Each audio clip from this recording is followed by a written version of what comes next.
Hoje o gente de cá e de lá, na mesa do Cícero, tem um convidado muito especial, porque ele não é um político, ele não é um homem da cultura, ele não é apenas um advogado, ele não é uma pessoa deste mundo, ele acolhe-nos no seu delírio, ele não usa o nome dele.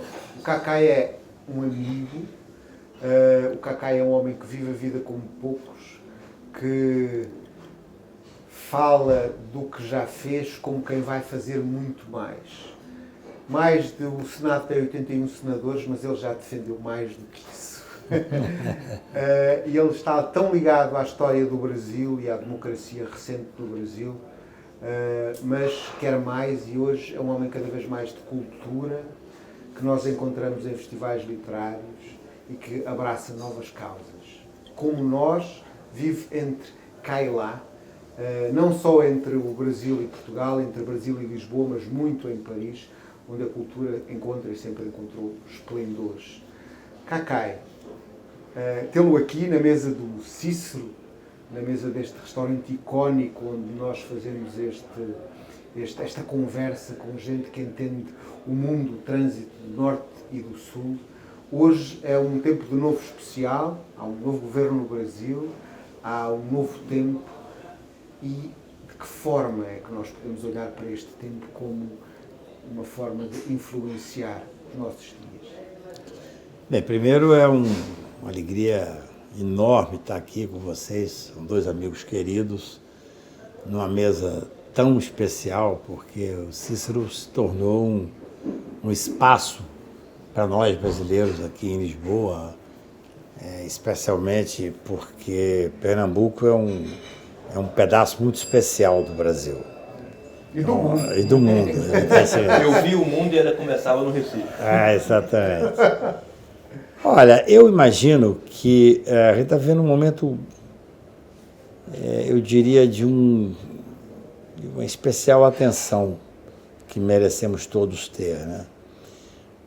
O Lula, quando ganhou a eleição, ele foi comemorar no dia que ele foi diplomado na minha casa. Ele pediu para ir lá, porque na primeira eleição dele, em 2003, eu era dono do Piantela. E nós fizemos lá a comemoração da diplomação dele e tal. E ele me ligou e disse, olha, eu queria muito fazer na sua casa, já que deu sorte em 2003, essa diplomação. E o que foi para mim muito significativo? O Brasil estava naquele momento entre a barbárie e a civilização. Quando a democracia ganhou, ele falou uma coisa muito interessante lá em casa, ele disse, olha, eu só aceitei ser candidato porque já estava num tempo de cuidar da vida dele, foi presidente da República 2 vezes, fez a candidata dele 2 vezes presidente e tal, porque ele seria o único para ganhar. A reeleição, o sistema presidencialista, todos nós que acompanhamos política, nós sabemos, é muito difícil um presidente perder a eleição. Ele só perde a reeleição se ele for muito ruim. Como o Bolsonaro, que era um fascista, um homem sem nenhum preparo intelectual, que se uniu com... Estranho saber como é que ele foi presidente. Isso é que é o mais difícil, quer dizer, a milícia chegou ao poder com ele e tal. Então o Lula fez isso, assim, ele fez eu diria quase uma doação para o Brasil. É uma coisa muito interessante. Explica melhor. Ele falou comigo, ele falou, olha, Cacá, eu não tinha interesse mais em ser candidato. Mas eu achava que eu tinha... A única pessoa que podia vencer o fascismo era eu. É lindo isso, é bonito isso. E ele se elegeu... Não é doação, é tática. Doação que eu digo assim, quando a pessoa tem a coragem de se entregar para uma causa a tal ponto... Eu, por exemplo, toda eleição lá em Brasília, eles me procuram para ser candidato ao Senado ou ao governo.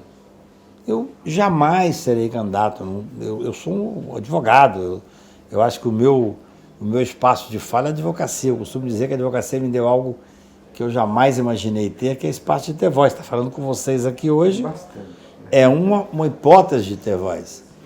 Mas eu não iria para o sacrifício, por isso que eu digo que é doação. Entendeu? E o Lula teve a coragem de se doar mesmo, assim. E aí tem uma coisa que eu acho que é fundamental. Quando ele ganhou a democracia. Qual foi o discurso imediato? Porque aí nós começamos a ter conhecimento das tentativas de golpe, nós temos conhecimento do que aconteceu. Aí veio o 8 de janeiro. Se você for notar, você que tem um olhar, vocês que tem um olhar brasileiro, mas também um olhar de quem mora na Europa, nós tivemos 2 momentos impressionantes no início do governo. O primeiro foi, por sorte nossa, o fascista do Bolsonaro não quis passar a faixa e o Lula fez um entrée que ele subiu a rampa com o Brasil. Porra, foi lindo. Foi o Brasil tomando posse, entendeu? Eu estava dentro do palácio. Foi um favor que o Bolsonaro fez. Foi uma sorte, um favor. Eu estava dentro. Talvez involuntário? Não, completamente involuntário. Isso é um indigente intelectual. Mas eu estava dentro do palácio e eu estava vendo no alto da rampa o Lula subindo com a Janja e aquelas pessoas que seriam os invisíveis sociais e tal. E aí, como eu não enxergo de um olho, eu não tenho noção de profundidade. E eu olhando aquilo ali, na frente, em cima da rampa, né? Eu estava lá dentro do palácio, e a praça estava cheia. E a impressão que dava era que as pessoas estavam subindo a rampa. Não era só aqueles 7 ou 8 que eles escolheram. Então foi assim, é uma posse efetiva do povo no palácio. Né? Você falou de 2 momentos. Lindo. Esse foi o momento mais emocionante. Depois nós tivemos um outro momento, que realmente talvez aí eu não imaginava poder ver um momento tão emocionante quanto em tão pouco tempo, que foi quando teve o golpe de 8 de janeiro. No golpe, naquele dia eu falei diversas vezes com o ministro da Justiça, com as pessoas todas, para discutir como é que seria a reação e tal. Aí aconteceu uma coisa muito impressionante. O Lula estava no interior, em Araraquara. Ele voltou e à noite eu estava na Bahia e aí o ministro Supremo me ligou. Eles estavam dentro do plenário do Supremo, o plenário depredado, aquela coisa terrível, e todos emocionados, chorando até. E a segurança não queria que ele entrasse, porque tinha medo de ter bomba. Sim, e tal. E ele falou, não, eu vou entrar, porque isso aqui é uma coisa simbólica. Mas o mais interessante é que no outro dia, por isso que eu digo que é o segundo momento, no outro dia ele chamou para o palácio todos os governadores e o presidente dos poderes. Aí foi lá. Foram todos? Todos. Foi uma reunião muito, muito significativa, muito marcante. E aí Lula fez. Lula é um gênio da raça. Eu não sou petista, não, mas eu sou muito impressionado com ele.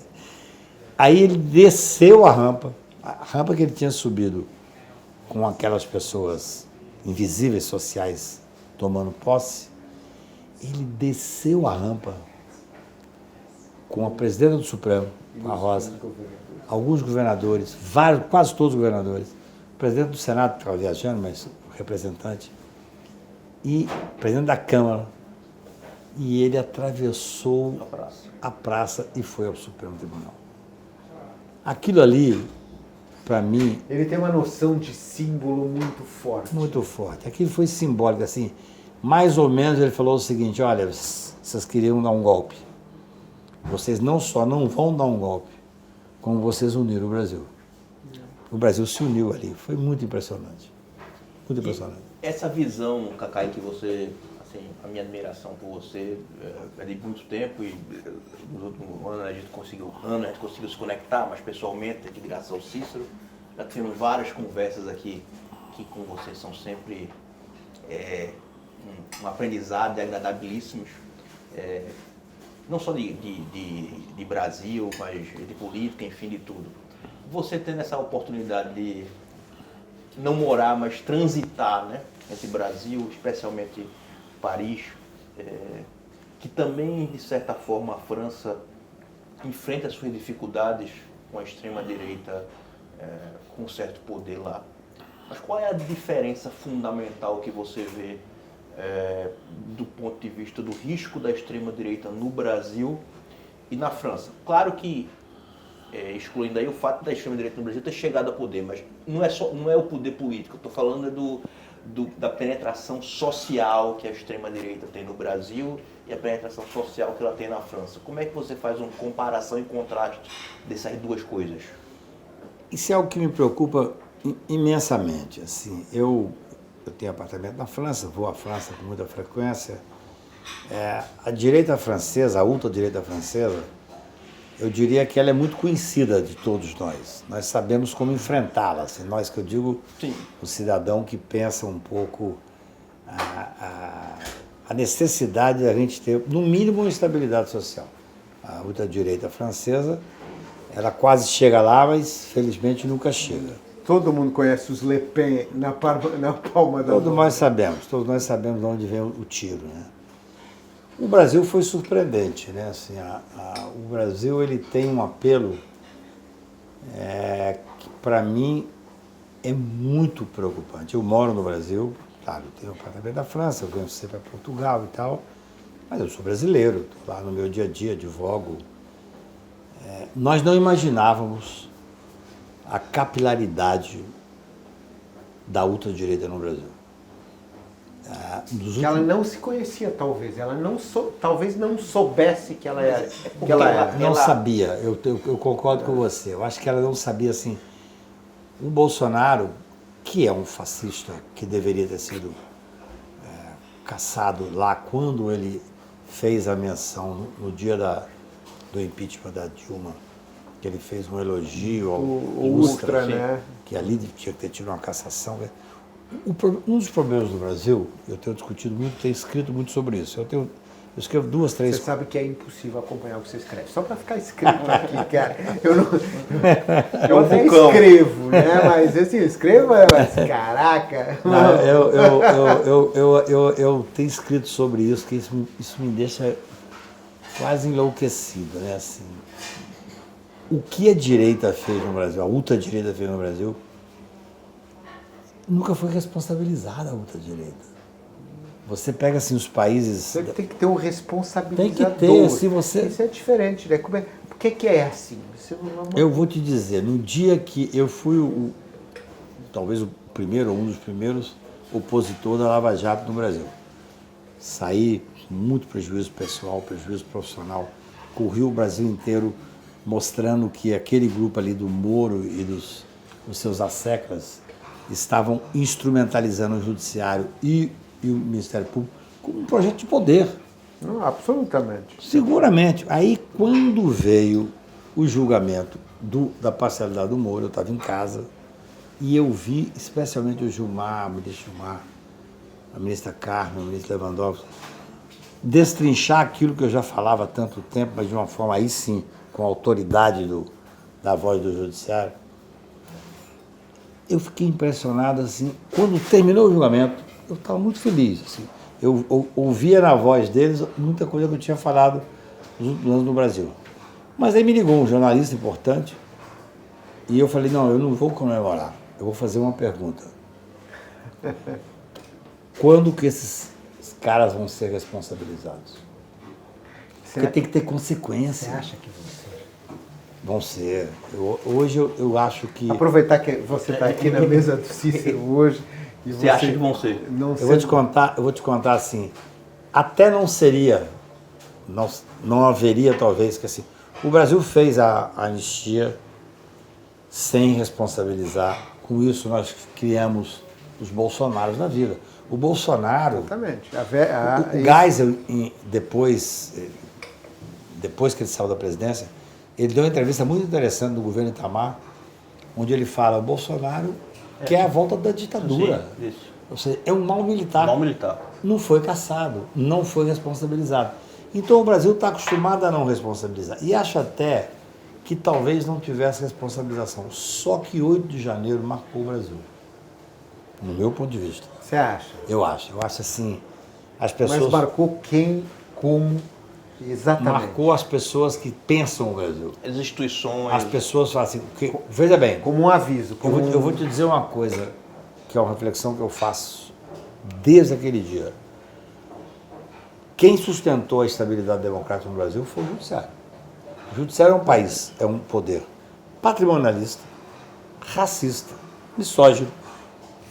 Se você abrir a página O TJ São do Paulo. TJ São Paulo, só branco, milionário, homem. No entanto, quando... Branco normativo, Claro, heterossexual, claro, não tem dúvida. jeito. Né? Hétero não diria, mas pelo menos que se sustenta naquele campo ali e tal. O que acontece? Esse grupo é um grupo que agora está tendo que enfrentar um outro Brasil. Porque o que aconteceu? Foi o Judiciário que botou o pé na porta e falou, não vai ter golpe. Nós tivemos um governo fascista, de bandidos, milicianos, 75% do território do Rio de Janeiro é milícia. Exatamente. Hoje já não é o governo que administra os bens sociais. Não, é inacreditável, cara. inacreditável. O que acontece no Brasil, você tinha a bala perdida. Agora você tem a bala errada. Esses médicos que foram mortos por um erro de estratégia dos milicianos. Pessoa errada, né? Tu imagina o que é isso? A insegurança de um A país. democracia já não adere. Não, nós temos que mudar e eu acho que a chance que a gente tem, por isso é que eu digo, que eu acho que a gente tem uma chance agora, porque as pessoas estão cansadas. Assim, o Bolsonaro, ele, de certa forma, ele dividiu o Brasil, claro, o Brasil está dividido, né? Tem um monte de fascista solto por aí, e as pessoas acham inacreditável, eu sou advogado criminal, eu acompanho os julgamentos. As pessoas acham que aquilo foi uma brincadeira. Vão pegar 15 anos, 20 anos. Mas essa própria inimputabilidade autoinfligida, porque é muito estranha, né? Porque é como se a lei não tivesse cabimento. Isso é muito estranho. Mas como é que você tem gente que é articulada, economicamente válida, que toca o país até do ponto de vista econômico, depois tem essa fragilidade interior de achar que a lei não conta. Isso é muito estranho. É muito estranho, mas assim, é o que eu digo assim, no momento que foram julgados os atos do Moro, que no primeiro momento, em vez de eu falar, foi muito bom para o país, eu falei, temos que responsabilizar criminalmente essas pessoas. Eu recebi 300 ligações de pessoas que importam. Cacai, você acha mesmo? Tem que fazer. Aí veio o 8 de janeiro. E aí as pessoas começaram a ver que se a gente não fizer, nós vamos ser tragados por esse pântano. Que aquilo ali é um esgoto. E aí, cloaca, há uma coisa muito interessante assim. Eu vou explicar uma coisa que é simples para quem é advogado, extremamente complexa para quem não é advogado. O cara fala assim, por que esse cara que estava lá dentro fazendo a depredação pegou 17 anos? É um absurdo. Por uma questão que quem não é advogado não consegue entender. Criminal. São 5 imputações. No Brasil você tem a pena mínima e a pena máxima. Se você condenar, você tem que botar a pena mínima, no mínimo. Tá. Se você condenar nas 5 imputações, tentativa de golpe de Estado, desestabilização, organização criminosa, a pena mínima chega a 12, 13, 14 anos. A mínima vai somar, da cumulativa, né? Ter um concurso material.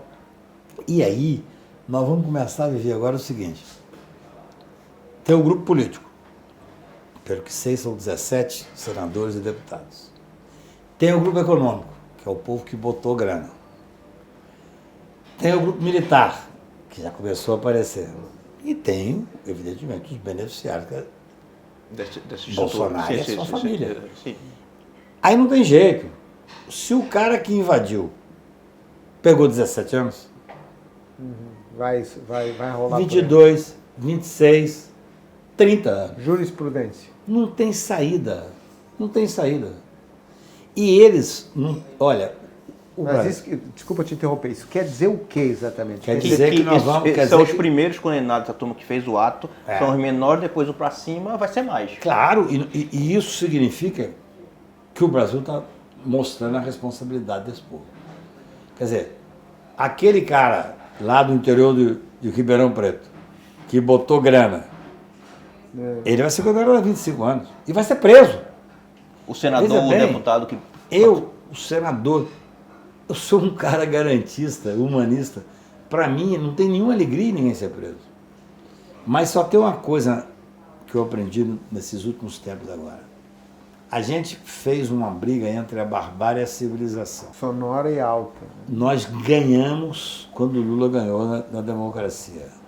Só existe uma forma de não voltarmos à barbárie, que é a civilização colocar os seus critérios na mesa. E um dos critérios é o seguinte: quem atentou contra a democracia vai ser punido. Não, o exemplo, né? Não tem saída. E aí, voltando àquela... Foi muito boa a conexão que você fez lá com a Fran. Todo mundo sabe o Le Pen, de onde vem o tiro. E lá, a extrema-direita francesa, o Le Pen, é muito limitado, vamos dizer assim, o escopo do que eles querem como barbárie é muito ligado ao imigração. É muito. Isso é completamente muito. deplorável. É Mas outra... eles não avançam, vamos dizer assim... Eles não querem a completa destruição do sistema, eles não querem... A realidade brasileira é pior. É muito pior, né? Porque é mais amplo. É pior. Assim, a direita brasileira, a ultradireita brasileira, ela eu não imaginava que nós poderíamos viver assim. Não tem ninguém que mora no Brasil que não tenha tido uma divergência séria com seus amigos ou familiares nos últimos anos. Quem não perdeu amigo é porque não tinha amigo que preste, né? Todos nós tivemos Não, mas divergências. isso é muito estranho, sabe? Porque isso na Europa aqui até. A gente ficar chateado de morte, né? De perder amigo por conta de coisa política, que é uma coisa que é a ficção. Isso é mas não é por coisa política. No Brasil também, de certa forma, mas esse descobrimento, talvez a palavra não seja boa, mas essa forma onde os brasileiros se encontraram, essa extrema-direita que não sabia que era, avant la lettre, né? E isso é uma coisa muito preocupante, porque você descobre isso ainda hoje, porque não tem, muito. É uma opção de vida que se coloca, mas sem jurisprudência anterior, né? Nós tínhamos um pensamento, eu acredito assim, historicamente olhando para trás, nós achávamos que tudo era fácil de ser resolvido. O brasileiro tem um jeito bom, né? Eu me lembro que bem visto, quando eu fui advogado do Sarney a primeira vez, que hoje é meu amigo querido, tenho a honra de ser amigo dele, eu me lembro que com muito pouco tempo da gente, eu advogando para ele, eu me encantei com ele, é um grande conhecedor de literatura, do mundo e tal e tal. Eu chamei para almoçar lá em casa. E falei: presidente, eu preciso contar uma coisa para o senhor. Eu fui muito contra o senhor a vida inteira, falei mal. Se for pegar aí nos anais, eu estou falando jornal. É melhor você contar antes que ele descubra. Aí eu falei: ó, então uma coisa... chegar na frente. Não, ele falou que já sabia. Ele sabe de tudo. E eu falei com ele assim: só quero dizer para o senhor o seguinte, tem uma frase do Chico Buarque que fala: e se a sentença se anuncia bruta, a mão cega mais que depressa executa, pois que senão o coração perdoa. Isso é uma coisa do brasileiro, que foi, de certa forma, desnudada agora. Era a tese do homem cordial. De certa forma, o homem cordial, porque agora nós nos vimos... Do Buarque de Holanda. Foi longe demais. Né? Foi longe demais, porque assim, sabe o que acontece? Você convive com quem você não gosta, você convive com quem você divide. Eu convivo até com o atleticano. Que é a mais baixa que forma que pra mim é a pior coisa que pode ser. Eu, como cruzeirense, convivo até com o atleticano. Eu falaria benfiquista, só para ficar escrito. Fascista a gente não convive. Não convive. Sai da mesa, como você falou. Aí né? é o que eu falei, assim, se tem 9 pessoas numa mesa e senta um fascista, ou você se levanta... Ou fica 10. Ou fica 10. Então, aí foi a divisão do mundo. Aí, voltando à questão da barbárie da civilização, eu tenho batido muito nisso, assim. Por exemplo, eu tenho defendido que o Bolsonaro não pode ser preso agora. Tem que ser processado. Condenado. Com todos os direitos que tem a legislação, a Constituição. E depois, se condenado, vai preso. Vai ser, do meu ponto de vista. Mas se nós usarmos a força da barbárie, Não, contra... nós teremos perdido, ainda que a gente tenha ganho deles, nós não podemos usar os métodos deles, entendeu? Sabe o que nos mantém aqui? Que nos faz ser amigos e que parece ser amigos antigos da vida? É a gente saber isso. É isso? A gente saber A gente isso. saber que os nossos métodos não são os métodos da barbárie. Isso é que nos faz atravessar o oceano, vir para Portugal, saber que... Eu venho a Portugal com muita frequência. Tem lugares aqui que eu vou sempre. Casa de Fernando Pessoa, aqui Que é aqui do lado. no Coelho da Rocha, aqui do lado e tal. No túmulo do Fernando Pessoa. Quer dizer, na livraria Ler Devagar, do meu querido Zé Pinho, que, pô, infelizmente foi embora, que era um A gente nisso é acionistas juntos. gênio. Para mim aquilo ali é o melhor maravilhoso. lugar de Lisboa. Mas eu estou aqui, assim, eu sou da época, porra, de um Portugal que eu vinha para cá, Portugal ainda era rural, mas os meus amigos aqui e tal, são os intelectuais portugueses que me sustentam. E é poesia portuguesa. Quer dizer, eu acho o Fernando Pessoa Deixa eu te interromper para artista você, da você língua continuar. Deixa eu te interromper para você continuar.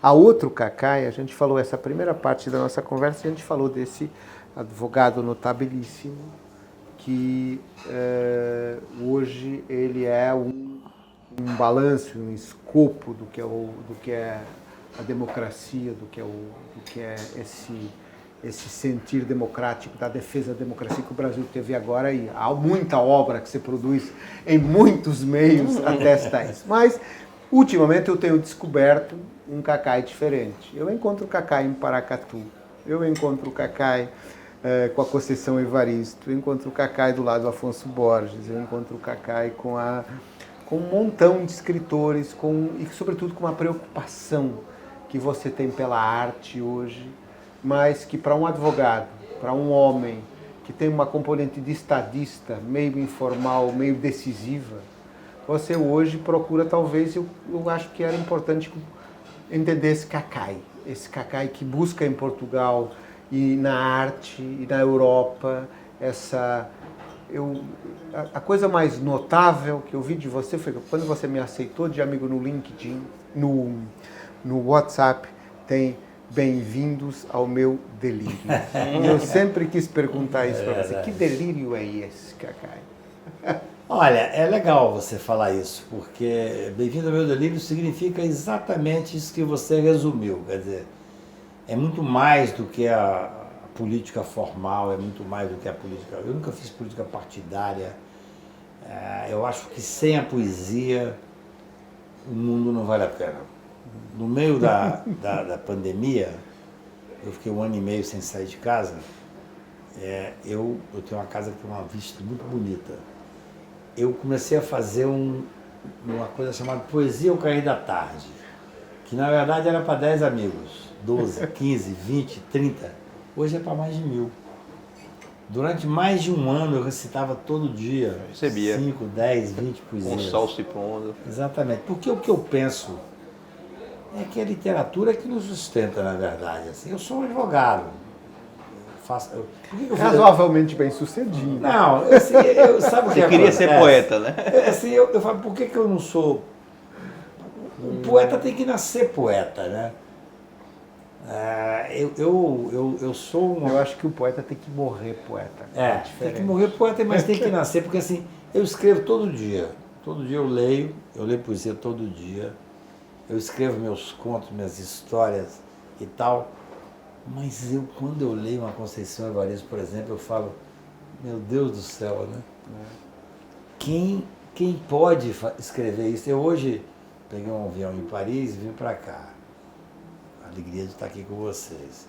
E eu vim lendo Carlos Drummond de Andrade. Como é que pode? Como é que pode ter um cara com aquela dimensão? Então, assim, eu penso, assim, o advogado é muito chato, em regra. Vou falar aqui para ninguém saber, não, mas O ser humano é muito chato. O ser humano é muito chato. O ser humano é chato, o advogado é chato e formal. E aí você pega um poeta, você pega assim...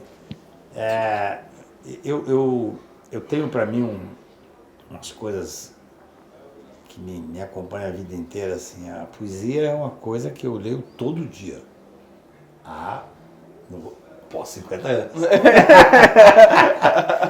Quer dizer, há 50 anos eu leio direito, lógico que eu leio, eu preciso trabalhar e tal, essa é a minha vida e tal.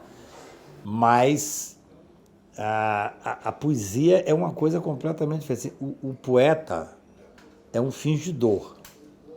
Finge tão completamente que chega a fingir ser dor, a dor que devera sente. Então, assim, como é que você pode, você que é um homem das letras e que está fazendo essa coisa linda agora lá em Coimbra, da cidadania, né? da língua portuguesa, como é que você pode tentar explicar o mundo sem ser através da poesia? Não tem muito como. Não. Por exemplo, o seu restaurante é uma poesia viva. Você está aqui, ó. Olha que coisa, entendeu? Então eu acho que um pouco é isso, assim. Eu acho que a poesia é mais do que resistência. Ela é uma forma de você mostrar para o mundo que nós estamos realmente vivos. O que aconteceu agora entre Israel e Palestina é a negação da poesia, a negação da vida, a negação do amor, a negação de tudo. Eu sou uma pessoa que, em princípio, sou pró-palestino. Tenho amigos queridos de Israel e tal. Mas a minha tristeza foi tão grande. Você não conseguiu ser pró-nada. Nada. Eu sou absolutamente nada. Eu sou um prostado frente a isso, entendeu? E talvez falar em poesia nesse momento seja, de certa forma, a negação da vida, porque as pessoas estão morrendo. Assim como já morriam ao céu aberto lá naquela grande prisão que é a faixa de Gaza.